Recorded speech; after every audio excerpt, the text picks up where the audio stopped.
Hearing Srimad Bhagavatam is the most important anga of bhakti. Srimad Bhagavata Shabda Ras Aswadan. Hearing the nectarian meaning of the transcendental message of Srimad Bhagavatam. So hearing Bhagavatam is very important in achieving the goal. And what is the goal? Love of God. That is the perfection. And this whole section will start from this verse. Tashardadhanaha munyo jnana vairaga yuktaya pashyanti atmani chatmanam bhaktyaha shurta grahitaya. Tat means that. What is that? That tattva. In the 11th word, in the 11th verse, what is tattva? Which tattva? Advaya tattva, non-dual. And what is that? Jnana. For achieving that non-dual absolute knowledge, what is the first thing needed is Shardadhana. One has to be seriously inquisitive. Srila Prabhupada writes, seriously inquisitive. Shardadhanaha. Seriously inquisitive means having a full faith in the scripture. Full faith in Srimad Bhagavatam. And then Munayo, the sages. And sages were already at the stage of Jnana and Vairagya, knowledge and detachment. Yuktaya, well equipped with. Pashyanti, they see. Atmani, within himself. Cha, and. Atmanam, the Paramatma. Bhaktya, in devotional service. Shruta, the Vedas. Grahitaya, well received. So Srila Prabhupada writes, the seriously inquisitive students means Shardadhana, are a sage, Munya, well equipped with knowledge and detachment, realize the absolute truth by rendering devotional service in terms of what he has heard from the Vedanta Shruti. Chakravarti Pad make it more clear. It says, seriously inquisitive student or sage, well equipped with knowledge and detachment, realize the absolute truth by rendering devotional service after hearing from a guru. After hearing from a guru. So, Shrut Grahitya, Bhaktya with devotion. Shrut, generally Shrut has two things. Shrut means hearing, and Shrut also means Ved. And Grahita means actually endeavoring to receive. Grahitya is a well received means has endeavored to receive. Swacheshtitam. Grahitya means swacheshtitam, with the endeavor. So, Srila Prabhupada's purport, the absolute truth is realized in full by process of devotional service to the Lord, Vasudev, or personality of Godhead, who is the full-fledged absolute truth. By the way, if I ask you what is the definition of absolute truth, can somebody tell me? What is absolute truth? Yes. Please tell me the definition of absolute truth as you understand. It's a non-dual substance that is realized as Brahman, Paramatma, and Bhagavan. That non-dual substance which include the realization of Brahm and Paramatma as a Bhagavan. All right? Param Satyam. Satyam Param is called absolute truth. Satyam Param or Param Satya is called absolute truth. What is that? Vasudev. Krishna. Yes? Vasudev Krishna. I want definition. It's independent. Samam Bom, what is that? It's independent and fully cognizant. Is the source of everything. Is the absolute truth. All the relative truth are based on him. All right. The real and truth is. By the way, if I ask you, what is different between Brahma and Bhagavan?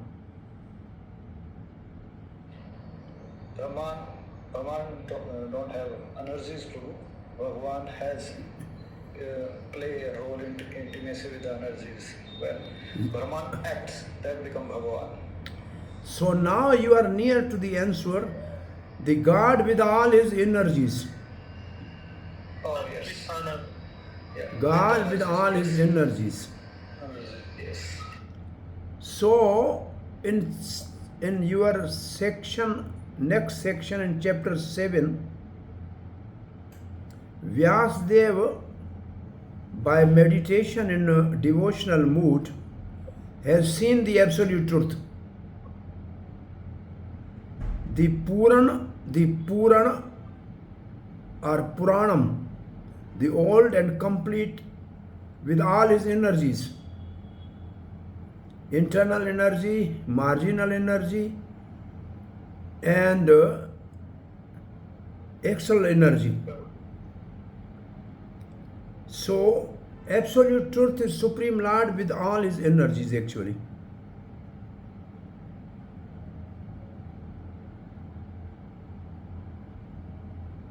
Brahma, even Vasudev, generally speaking, Jnanis Vasudev Sarvamiti, has not much energies of reciprocation basically. In one of the purport Prabhupada has written this, I don't know in which chapter, but I spoke there on that verse in Lucknow last year. So generally absolute truth means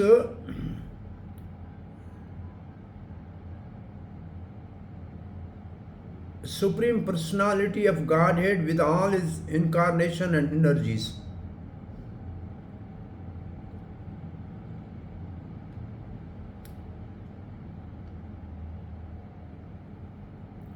If I'm just in common language, I say Krishna minus Radha is equal to Brahma. If you separate the Radha from Krishna, then Krishna is a Brahma. I'm just on a common man's language. If I tell you like it's like that.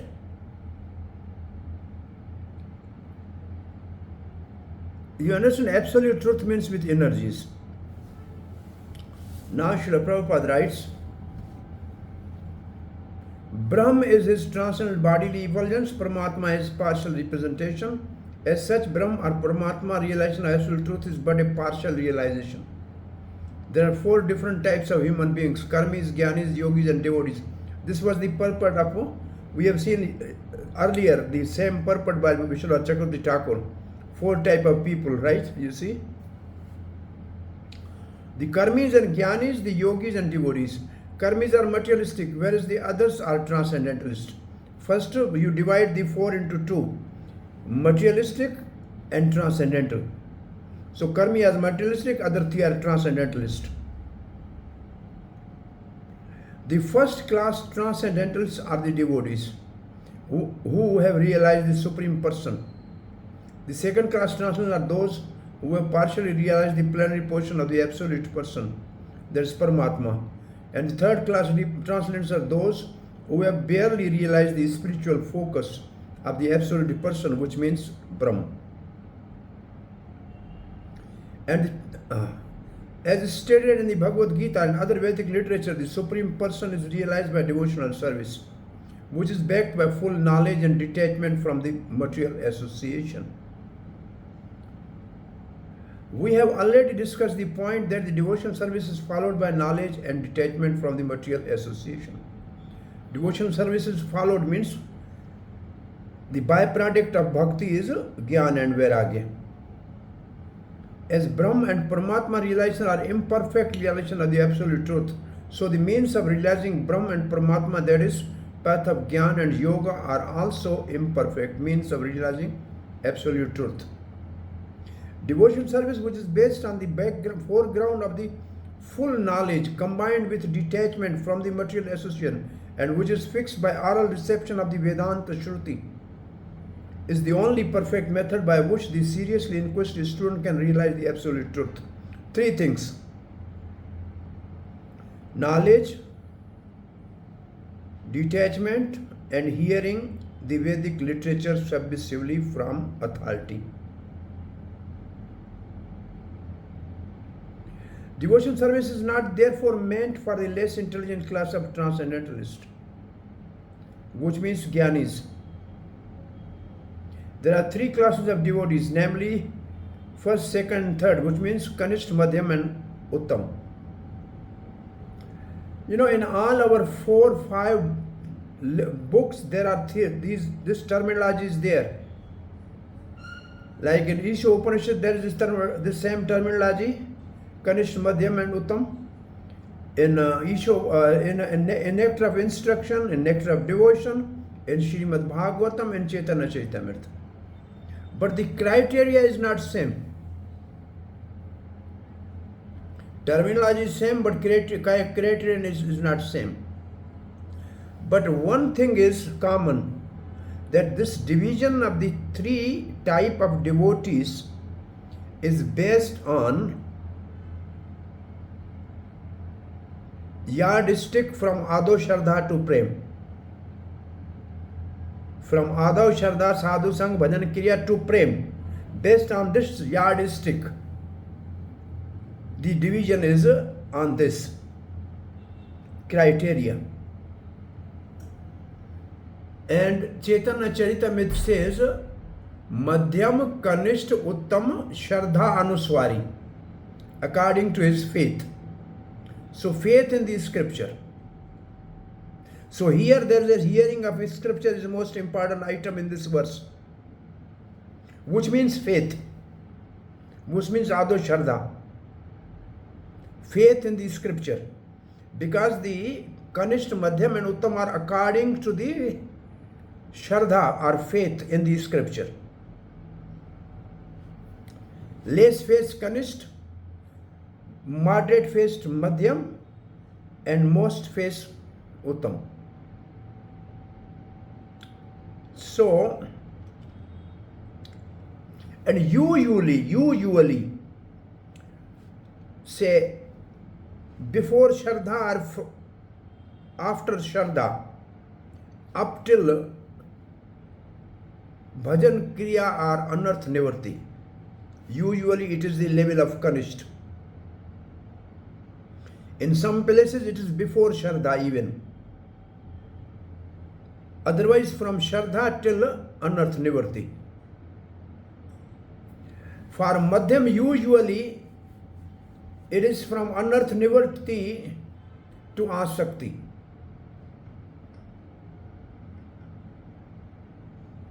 I have chart somewhere. When I come there, you ask me, I can give you the chart which has all the books, same terminology, but what is the difference?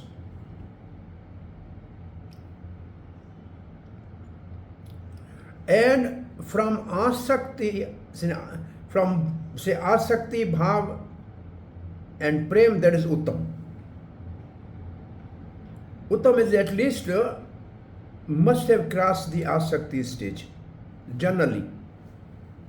So now Srila Prabhupada, we are reading the same purport.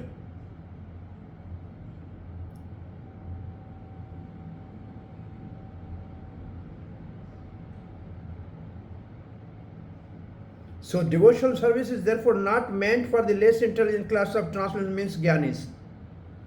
There are three classes of devotees, namely first, second, and third. The third class devotee are neophyte, who have no knowledge means of the scripture and are not detached from the material association. It means they are still having association of the non-devotees.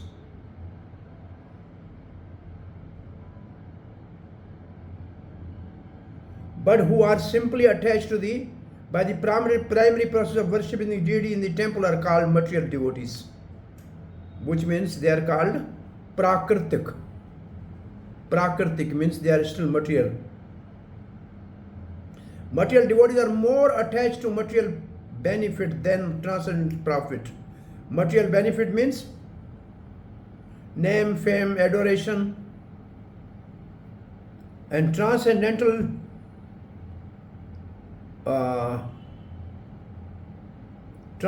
profit means hearing and chanting. So hearing, chanting, name, fame, something like that.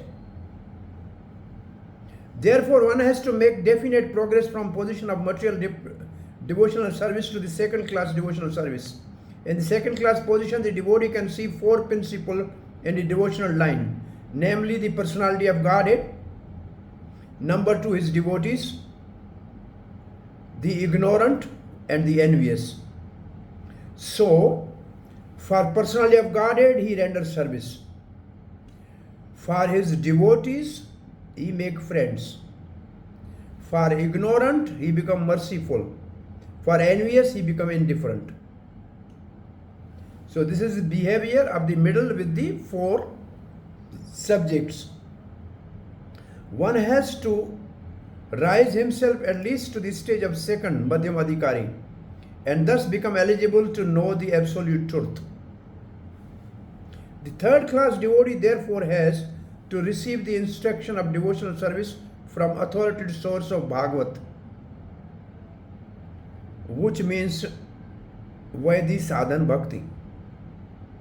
Because Bhagavat is Anga of Bhakti. It's one of the 64 Angas of Bhakti. And it says we must receive instruction, which means Vaidhi Sadhan Bhakti. Instruction means Vaidhi Sadhan Bhakti of the scripture or spiritual master. The number one Bhagavat means Uttam Adhikari, is established personality of a devotee. And the other Bhagavatas means Madhyam and Kanishta. The number one Bhagavat is the established personality of Godhead devotee. And the other Bhagavatam is a message of Godhead. So there are two types of Bhagavat. One is a person Bhagavat, other is a book Bhagavat. And that is Uttam Adhikari. Third class devotee therefore has to go to the personality of a devotee in order to learn the instruction of devotional service. It means he should go to the first class devotee, Bhagavat. Such a personality of devotee is not a professional man who earns his livelihood by business of Bhagavatam. It means the professionals are not Uttam Adhikari. Such a devotee must be representative of Sukdev Goswami, like Suta Goswami, and must preach the cult of devotional service for all-round benefit of all people. A neophyte devotee has very little taste for hearing from the authorities, so it's still not good Shraddha. Such a neophyte devotee makes a show of hearing from professional men to satisfy his senses. Now you can see around you, there are so many people, they go to all the big pandals for hearing katha from professionals. But they never come seriously to listen katha from a realized souls. It means they are kanishta and the speaker is a professional. Because both have a materialistic viewpoint. In a glories of Bhagavatam, there are three types of speaker and listener. First type of speaker, and two types of listener and speaker basically. The Krishna Arthi speaker. It means the speaker of Bhagavat, his goal is Krishna. And listener is also Krishna Arthi. If they meet together, the result is very quick. Because both have the same goal. But if the speaker is dhanarthi, means he wants wealth, and also the listener is dhanarthi because he wants to go to the a religious program to get more monetary benefit, then the Bhagavatam never give their taste or rust to them. They will never get the taste of Bhagavatam because none of them has a Krishna object. Say both are like this is what Prabhupada writes: professional speaker, neophyte devotees. Both have a monetary benefit. Then if you have a Krishna Arthi speaker and Dhanarthi devotee, listener, the speaker always says, go to Krishna, leave this world. And the listener say, no, I need some benefit of this world, not much interested in Krishna, then there will be no result. No good result of Krishna Prem. Now the speaker is Dhanarthi, like he wants money, like professional. And listener is Krishna Arthi, some brahmachari. So he always says, you bring tomorrow for Rukmani marriage some sari. Now brahmachari said, I have come here to listen Bhagavatam, not to bring the saris for Rukmani marriage. This is what they do, Bhagavad Katha. So then there will be no, this is all ras abhas. Bhagavat will never reveal its essence to such type of speaker and listener. So Prabhupada is saying, if the speaker is professional, which means Dhanarthi. Dhanarthi means needs monetary benefit. And listener is neophyte, it means he is also material. Then there is no result.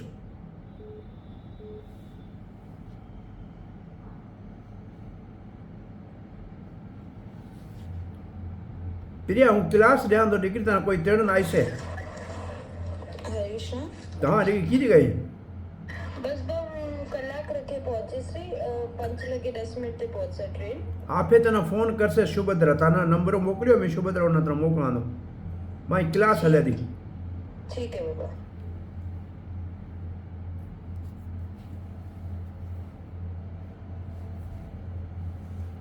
Subhadra ओ शुभद्रा बेटा एक बार phone कर देना शुभद्रा को बोलो बच्ची को 1 घंटे में आएगी फोन करके बात कर लो उससे Hare Krishna sorry so we are continuing Srila Prabhupada's purport now. Hare Krishna Prabhu, we can't hear you. Okay, Your microphone is on. 1 minute. Unmute. Okay, now? Yes, All right. A neophyte devotee has a very little taste for hearing from the authorities. Such a neophyte devotee makes a show of hearing from transcendental men, professional men to satisfy his senses. This sort of hearing and chanting has spoiled the whole thing. So no one should be very careful about faulty process. The holy message of Godhead as inculcated in Bhagavad Gita, Srimad Bhagavatam are undoubtedly transcendental subject. But even though they are so, such transcendental matters are not to be received from professional men who spoil them as the serpent spoils milk simply by a touch of his tongue. The sincere devotee must therefore be prepared to hear the Vedic literature. A Vedic literature, what is that Vedic literature? Like Upanishad, Vedanta and other literature left by the previous authorities or Goswamis. And what is that? For what purpose? For the benefit of his progress. Without hearing such a literature, which means having a faith in hearing, one cannot make actual progress, and without hearing and following the instruction, the show of devotional service becomes worthless and therefore a sort of disturbance in the path of devotional service. When the word disturbance comes, some verse is coming in your mind.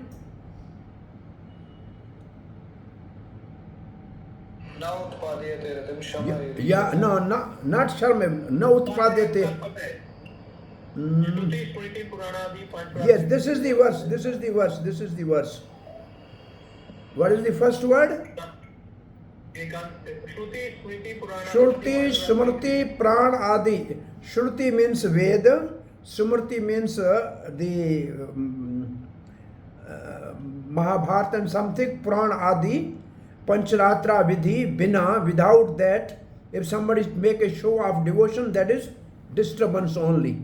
So when Prabhupada is writing this word, this verse should come in your mind, because next Prabhupada called this. The right Prabhupada is writing right there. Unless therefore devotional service is established on the principle of Shruti, Smriti, Pran and Pancharatra, it makes show of devotional service should be at once rejected. An authorized devotee should never be recognized as pure devotee. By assimilation of such message from the Vedic literature, one can see the all-pervading localized aspect of personality guarded within his own self constantly. This is called samadhi. So it appears it is only for yogis. This statement Prabhupada now giving is for yogis. Now Chakravarti Pad is writing, this verse describes the practice to realize the tattva. Tattva is first word. Sages, the jnanis cultivating contemplation, the yogis and devotees see the jnana of three forms by bhakti. Those who conceive of jnana as Brahm realize pashyanti, the jiva, they see the atma, atmanam. This is called self-realization. As the Lord, they call him Lord, means a Paramatma, this is one. Tattvamasi, I am that. You, Jeev, are that the Lord. Those who conceive the Lord as Paramatma see through meditation the Lord in the heart, Atmanam. In their heart, Atmani. Those who conceive the Bhagavan see Bhagavan, Atmanam. In the mind, Atmani, and also directly in front of them, Cha. They taste the sweetness of the Lord with their very eyes. The sages realize their form of the Lord by bhakti, which is first heard from the Guru, Shruta, and then practice Graitya. So, Chakravarti Pad is describing if the practitioner is jnani, then he realizes the soul. If a practitioner is yogi, he realizes the Paramatma. If practitioner is devotee, he realizes the Bhagavan. And Shruta means hearing from Guru, and Graita means practicing. The word Bhaktya is used with its conventional meaning, indicating hearing and chanting about the Supreme Lord. Prabhuji, you are muted. You are muted. Okay? The worshipper of Brahma and Paramatma must also perform bhakti directed to Bhagavan in order to perfect their own. What? Okay. Mute हो गया Prabhuji, mute हो गया. Okay. Thank you. Yes, Prabhuji. See, this is some answer to your question. Can you see this now? The worshipper of Brahma and Paramatma may also perform bhakti directed to Bhagavan in order to perfect their own sadhan. Jnana and Vairagya mentioned in this verse are two sadhan for jnanis and yogis only. These are the knowledge is for jnanis and Vairagya is for yogis. For the devotees, the two arise only from bhakti and indicate the loving nature of bhakti. Because he loves the Lord, he strives to know the Lord, which means jnana, and show distaste for everything, which means vairagya. Since separate cultivation of jnana and vairagya are forbidden in pure bhakti. Can you see? Because these words are for the jnanis and yogis, not for devotees. Atmana na jnanam na cha vairagyam praya shriyo bhaveta iya. Tasman mad bhakti yuktasya yogino vai mada. This is a Bhagavatam. Therefore, for devotee engage in my loving service with mind fixed on me. The cultivation of knowledge and renunciation is generally not the means of achieving highest perfection within this world. Or by meaning jnana and vairagya and bhakti, the verse can express this idea that the devotee can realize through bhakti all three aspects of Lord, Brahma, Paramatma and Bhagavan. Some who have that particular faith, Tat Shraddhadhana, develop the desire to realize all the three forms. Then the bhakti they can see all the three forms. Thus, the goal of sadhana, of Gyan and Yoga for realizing Brahma and Paramatma will be accomplished only by bhakti. So, now Tattva Sandarbh says, by bhakti, Karma Sandarbh says, bhakti also bhakti Sandarbh. By bhakti in the form of prem, culmination of having a taste for topics of the Lord, the devotees see this truth in his pure consciousness, Atmani. What to speak of knowing it? They directly perceive or realize it. This truth is the shelter of Swarup Shakti. This truth, which means absolute truth, is the shelter of Swarup Shakti, which means internal potency. Jiva Shakti, which means living entities. Maya Shakti, which means external energy. Atmanam. This bhakti is served by Gyan and Vairag, which arise from it. The sages see and attain this entity in either of the two ways, without manifestation of its Shakti or with manifestation of its Shakti. So one is Brahma and the other is Bhagavan. Can you see these three Shaktis here? Next verse 13. Atapambir dvej sreshta varna ashram vibhagasha swanushthitasya dharmasya samsiddhir haritoshanam. So most important word is haritoshanam. Therefore, dvej sreshta means best among Brahmins, the sages. The division of Varna ashram are only perfect when they develop the object to satisfy Supreme Lord Hari. O best among the twice born, it is therefore concluded that the highest perfection one can achieve by discharging the duties prescribed for one's own occupational according to caste division and orders of life is to please the personality of Godhead.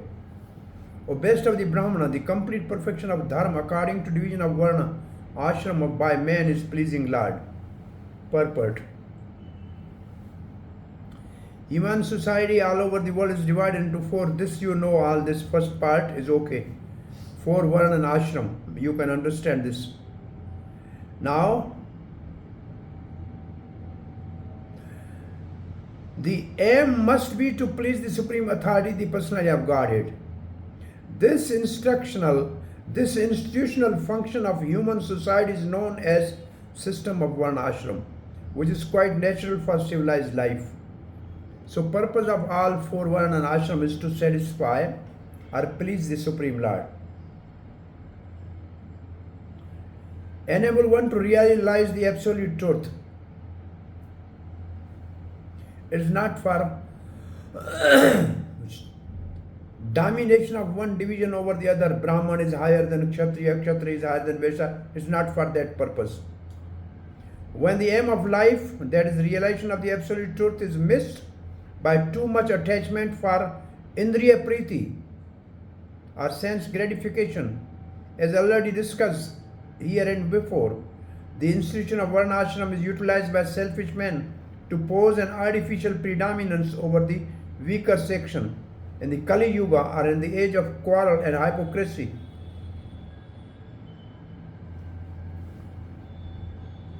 This artificial predominance is already current, but the saner section of people know it well that the divisions of the caste and order of the life are meant for smooth social intercourses and high thinking, self-realization, and not for any other purpose. Herein the statement of Bhagavatam is that the highest aim of life is life. Of life, or the highest perfection of institution of Varna ashram dharma, is to cooperate jointly for the satisfaction of the Supreme. This is also confirmed in Bhagavad Gita 4:13. What is 4:13?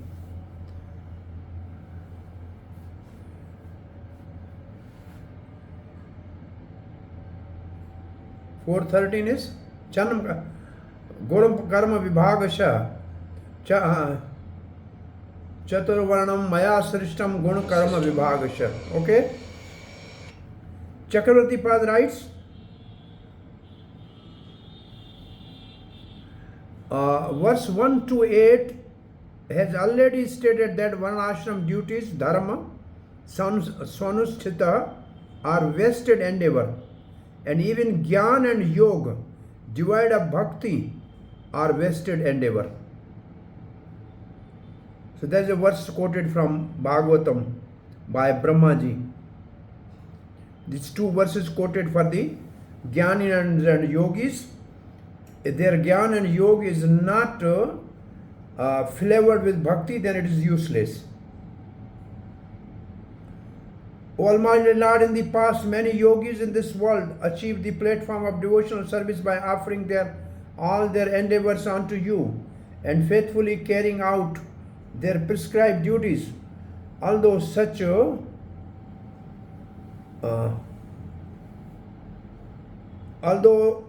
devotional service perfected by process of hearing and chanting about you, they came to understand you, O infallible one, and could easily surrender to you and achieve your supreme abode.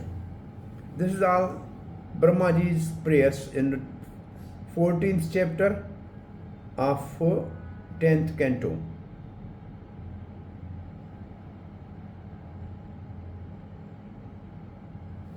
From this chapter, it has already been understood that only by pure bhakti, kama unmixed with karma, jnana and yoga, the mind becomes satisfied, means atma suprasidati. A doubt arises if there is not some worry in giving up jnana and vairag and in not doing nitya karma. Nitya karma means daily activities. Is there not the calamity of great sin and omission of the action and ending up in hell? So I am not able to do my nitya karma, then I will go to hell. This verse answer, though jnana and yoga have some attraction, they depend on getting their result by performance of bhakti. But bhakti gives its result without the assistance of jnana and yoga at all. Therefore, if one pleases the Lord by bhakti only, that is the perfection of dharma. The person who does not get for the most parts perfection, even though performing all the results and regulations of karma, attain perfection directly through bhakti, even though he does not perform the karma. This is understood from the Lord's own words. So it is like when our Madhavendra Puri says, oh, Trikala Sandhya, 3 time regular duties, oh, sacrifice, oh, my forefathers, please, I am not able to perform any activity to please you because my mind is completely focused on Mukunda. So if they don't do then regular duties and they only serve Krishna, then there is no problem, they are on the right path. It is like that most of our devotees in the society, they are young, they are educated, they have given up their family, they are given up their profession. So people say that they are, what they are doing, they are not performing their normal duties, but because since they are fully engaged in the service of Supreme Lord, therefore there is no need for them to perform all these activities. It's like that.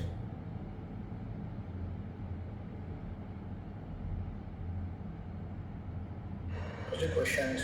Yes.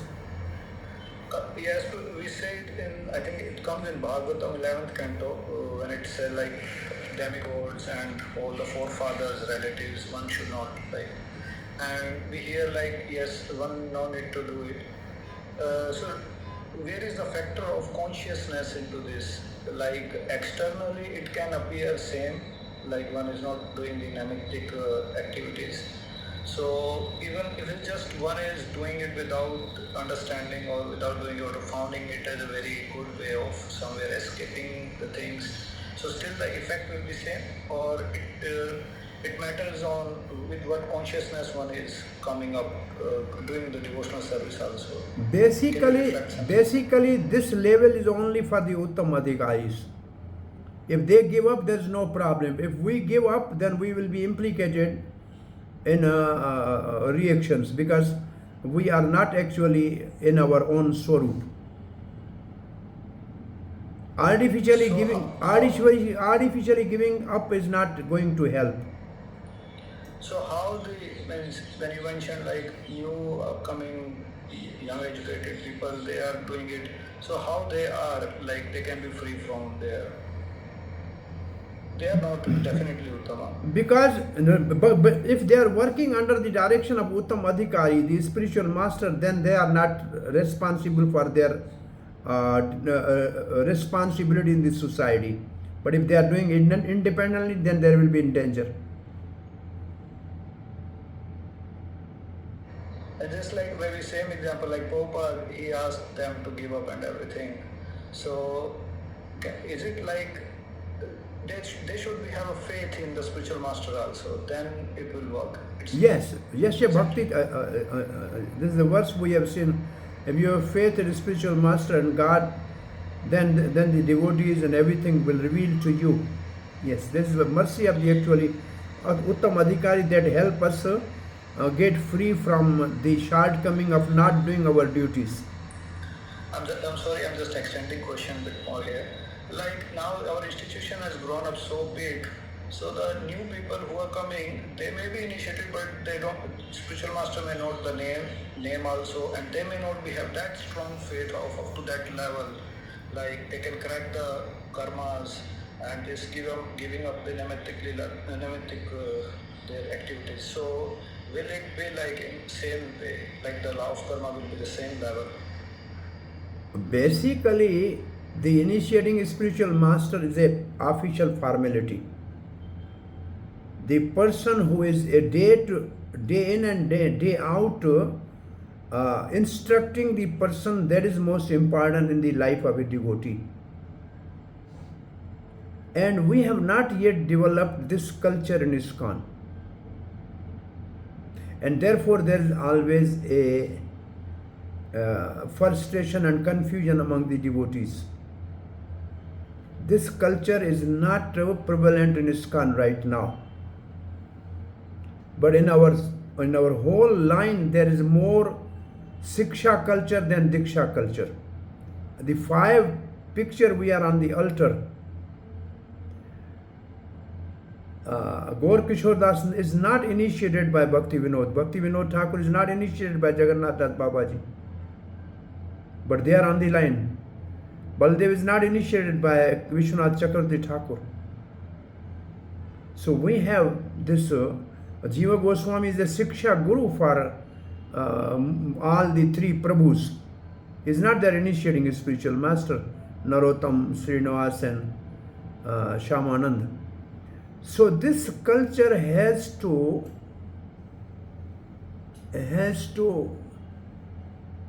be instituted in our institution, because those who are hands-on, those really who are instructing, like you may be initiated in some country at that time where you are studying by some person who is not coming to India, you are now in India, and whoever the spiritual leader you are working under, he is for you everything to guide you on a spiritual path. And you have to both have the same respect. There's no problem in that case. But this culture is not prevalent. Therefore, one advice which senior devotees give to all the new devotees, that apart from initiating a spiritual master, in your life you must have some senior devotee to whom you can reveal your heart, and he will not exploit you, and he can only help you in all the circumstances. Then you can survive in the movement.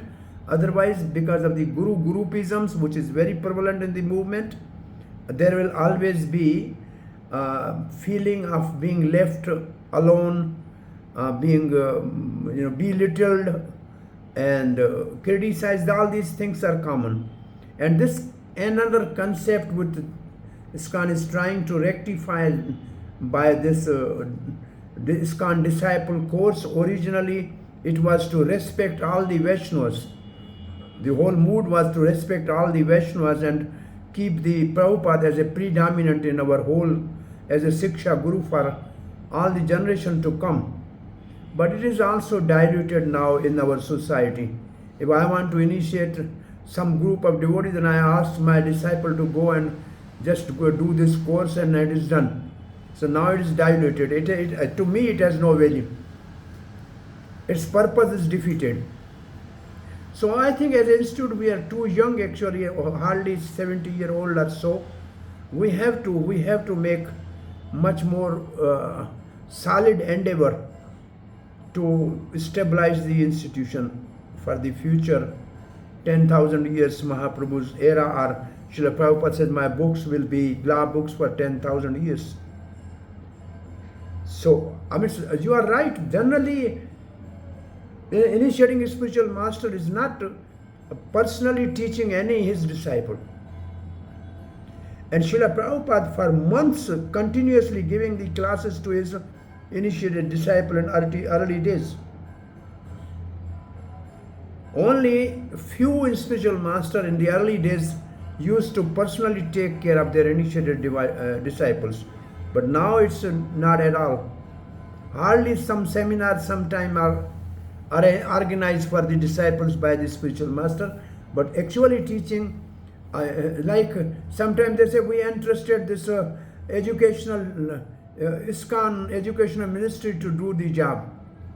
So they are representative of all the spiritual master in ISKCON, the ISKCON educational ministry. So they impart the Shastric knowledge to them. This is what in the institute, this is the structure. Like if Bhakti Shastri degree is given by educational ministry, then you can be initiated by a spiritual master. So who is more important? The one who gives the degree or one who initiates?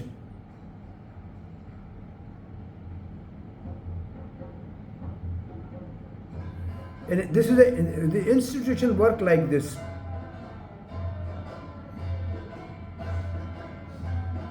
Anyway, this is not the subject for this class. Yeah, basically you mentioned about this, that's why it comes in my mind, like Anyway, karma. this is why my realize. Well, this karma point, my very understanding is clear. A spiritual master is not going to take your karma. He is going to give you the sadhan bhakti. And by practicing sadhan bhakti, there will be klesha ghani. And automatically all the karma are destroyed by sadhan bhakti, which is given by the spiritual master. It's not that spiritual master takes your karma on his head. He gives you the process by which you burn your karma. If you don't follow the process, then spiritual master is not responsible. This is the clear understanding of this subject. For many years I have realized this. And Prabhupada says this is a contact. If you follow my instruction, then I am responsible. If you don't follow, then I disown you. That's what many spiritual masters, I told them your disciple is doing like this. He said, you recommended, you are responsible, not me.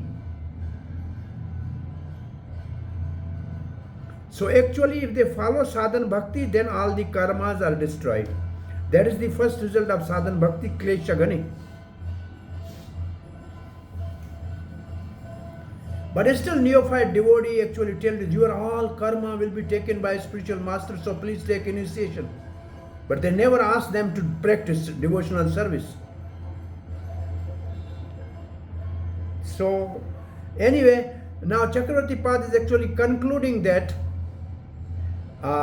based on this verse, if you water the root, whole tree become automatically nourished. So similarly, if you satisfy the Supreme Lord, Hari Toshanam, then automatically everybody is satisfied. So Hari Toshanam, for that the ultimate verse quoted by Vishwanath Chakravarti Thakur is By watering the root of a tree, whole tree become nourished. By putting the food in the stomach, whole body become nourished. So by satisfying Krishna, everybody will be satisfied. Then a very common example, everybody know, the Drupadi satisfied Krishna and Durvasa and 10,000 disciples became automatically satisfied. This is the example that you have to give to strengthen your statement.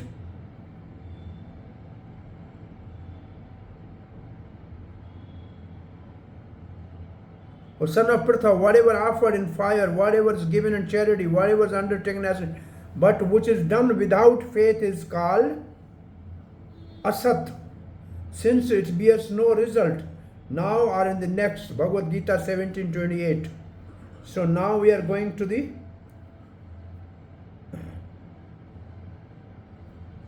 Karam Sandarbha, Bhagavatam by Jiva Goswami.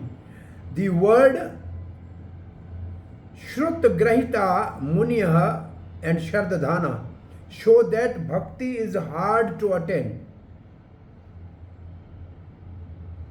By hearing the conclusion of all scripture from an authorized guru, one attain it. Thus, hearing from the guru is understood to be the most necessary practice for individual. Hearing from guru is the most important, most necessary practice. The unchanging Brahma received 3 times the Veda completely from his intelligence and determined that the process which produced prem in the self, Bhagavatam. If there is a qualification for contemplation, manan, and then absorption in contemplation, which make one give up all other conflicting thoughts, then those with faith can develop bhakti through worship. So is Ado Sharda, faith. Shruti explained the same. The Lord should be seen, heard, thought of, and worshipped.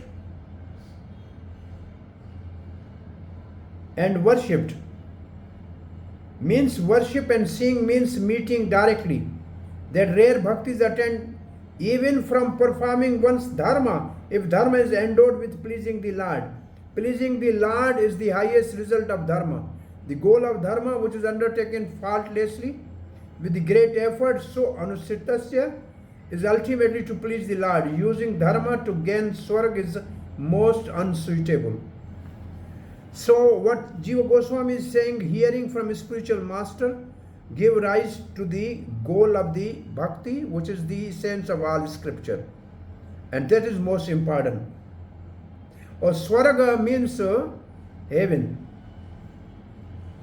Verse number 14.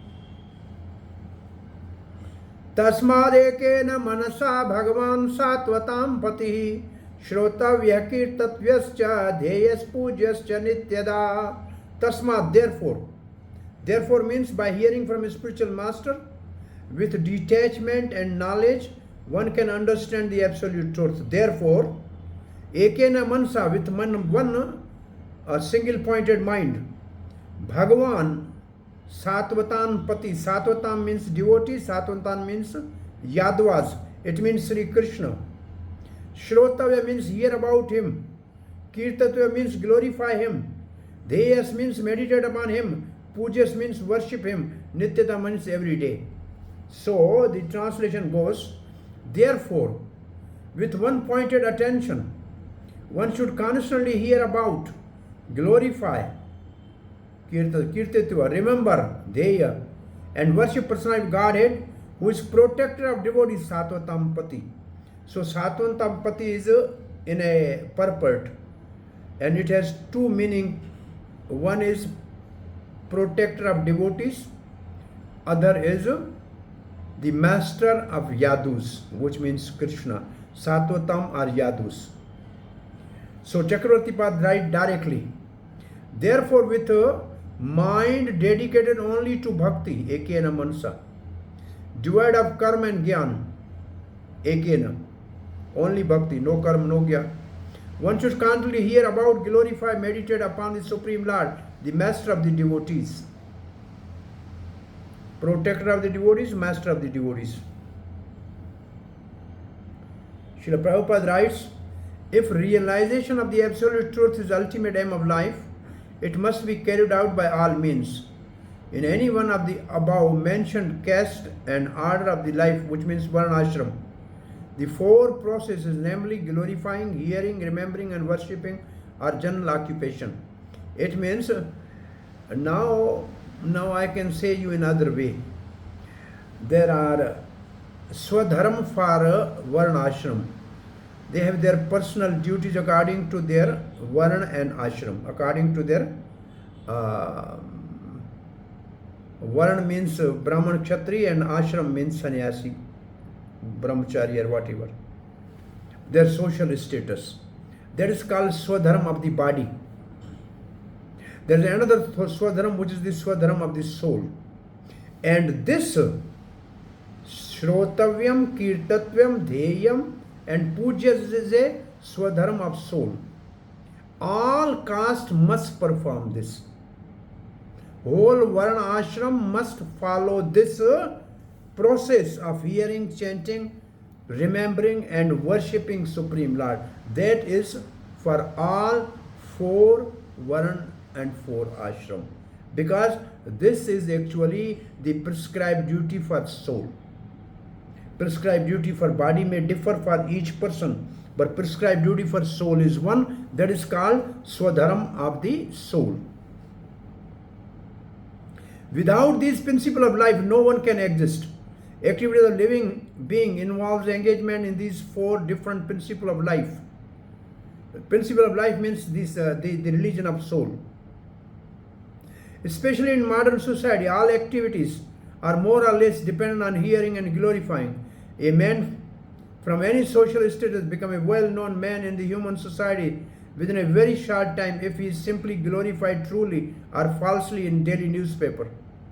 Like media glorify anybody. Now so many saintly people are very much glorious and well known in the because of media. So media is a source for glorifying anybody. Sometimes political leaders of the political party are also advertised by the newspaper propaganda, and by such method of glorification an insignificant man become an important man within no time. But such propaganda by false glorification of an unqualified person cannot bring about any good either for the particular man or for the society. There may be some temporary reaction to such propaganda, but there is no permanent effect. Therefore, such activities are waste of time. Actual object of glorification of Supreme Personality of Godhead, who has created everything manifested before us.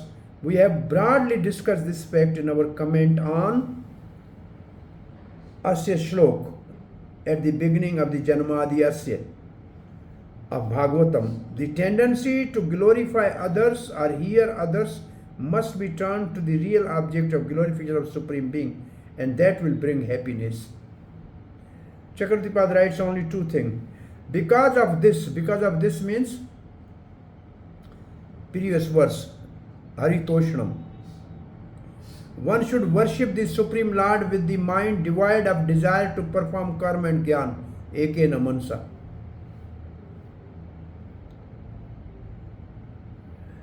And Jiva Goswami writes, according to Sridhar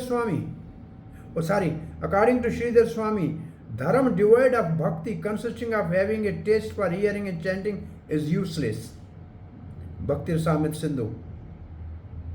The goal of dharma, which is undertaken faultlessly with great effort, is ultimately to please the Lord.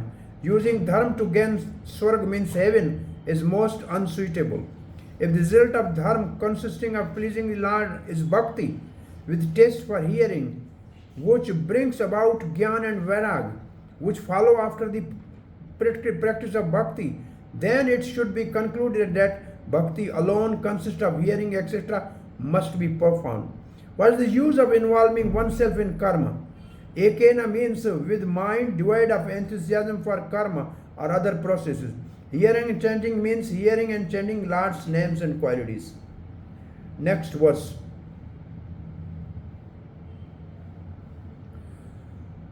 Yadanodhyasina.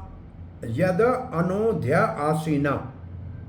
Asina means sword, to cut. Yada anodhya. Anodhya means remembrance or meditation. Yada means that. And that means actually haritoshanam or ekena mansa. Anodhyasina yuktaha means yuktaha, being equipped with. Karama granthi nimandanam, the tight knot of the impression of many lifetimes of actions. Impression of the actions, karma, vasna. Nibandhanam, cut. Chindanti kovida. Kovida means wise men. Chindanti means they cut it. Tasya ko na kuryat katharatim. Oh, this taste for hearing Krishna Katha bring this good result of cutting the hard knot of impression of the action. So who will not do this? If he is wise, he must do this. So Srila Prabhupada's translation. With sword in hand, asina. Asi means sword. Intelligent men, kovida. Cut through binding knots of reactionary work, karma, by remembering the personality of Godhead. Therefore, who will not pay attention to his message? Who will not hear Krishna Katha? Chakravarti Path said, who will not develop attraction for topic of Lord, remembrance of whom like a sword will cut the knot of karma? Srila Prabhupada's purport. The contact of the spiritual spark with material element create a knot, which must be cut if one wants to be liberated from the action and reaction of fruitive work. This knot will come again, and usually this knot is false ego. And this knot of false ego is because of ignorance or avidya. Liberation means freedom from the cycle of reactionary work, which means the impression of the karma.